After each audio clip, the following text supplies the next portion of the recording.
Assalomu alaykum, janglar olamidagi eng so'nggi va qiziqarli xabarlar bilan e'tiboringiz markazida yana Sport Plus kanali. Aziz do'stlar, barchangizni ushbu kanalimizda ko'rib turganimizdan bag'oyatda xursandmiz. Videoga albatta like bosishni unutmang. Biz esa yangi dasturimizni ham boshlaymiz. Assalomu alaykum hammaga. Hammani kelib turgan Hayit bayrami bilan tabriklayman. Inshaalloh 11-may kuni Xudo xolasa Oktagon ligasida Humo Arenada bo'y qilamiz.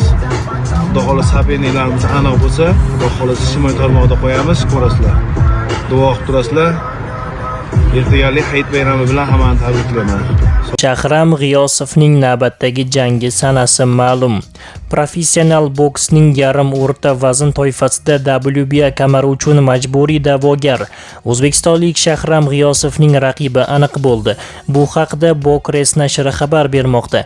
Manbaga ko'ra, Shahram G'iyosov 12-aprel kuni Amerika Qo'shma Shtatlarining Nyu-Jersi shtatida tashkil etiladigan professional boks oqshomida ringga ko'tariladi. Unga oldinroq aytilganidek meksikalik bokschi emas, Argentina vakili Franco Maximiliano Ocampo raqib bo'ladi. Murodjon Ahmadaliyevning Navoiy Inoya bilan jangi qaysi sanada o'tkazilishi aytildi. Ikkinchi eng yengil vazn toifasida WBA interim chempioni bo'lib turgan Murodjon Ahmadaliyev vaznning mutlaq chempioni Navoiy Inoyaga qarshi ringga ko'tariladi. Faqat buning uchun 4-may tongida Las Vegasda bo'lib o'tadigan boks oqshomida Inoya amerikalik Ramon Cardenasni, Ahmadaliyev esa hozircha noma'lum bo'lgan raqibini yengishi talab etiladi. Murodjonning menejeri Vadim Kornilovning so'zlariga ko'ra, Inoya Ahmadaliyev jangi 14-sentyabr sanasida Yaponiya poytaxti Tokio shahrida o'tkazilishi rejalashtiryapti. Avvalroq charm qo'lqop ustamiz Navoiyga murojaat qilib, istalgan joyda, hatto raqibining vatanida ham jang o'tkazishga tayyorligi aytilgandi.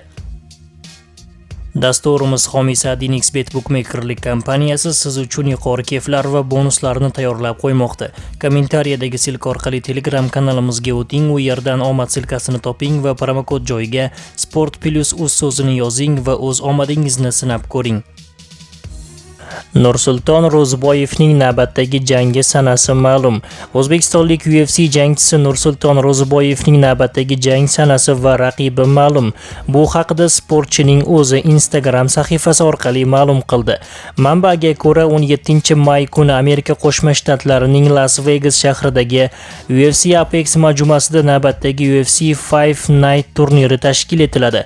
Oqshom doirasida o'zbekistonlik MMA jangchisi Nursulton Ro'ziboyev ham oktagonga chiqadi. Sportchining navbatdagi raqibi amerikalik Dustin Stoltzfus. Ma'lumot uchun, Nursulton Ro'ziboyev shu vaqtga qadar UFCda 4 ta jangdan 3 tasida g'alaba qozonib, bitta jangda esa imkoniyatni boy bergan edi. 17-may kuni Ro'ziboyev uchun UFCdagi 5-jangi o'tkaziladi. Aziz do'stlar, videoyimizga like bosishni unutmang. Biz yana kanalimizni avvalgi holiga qaytarishimiz kerak. Fikrlaringizni izohga yozib qoldiring.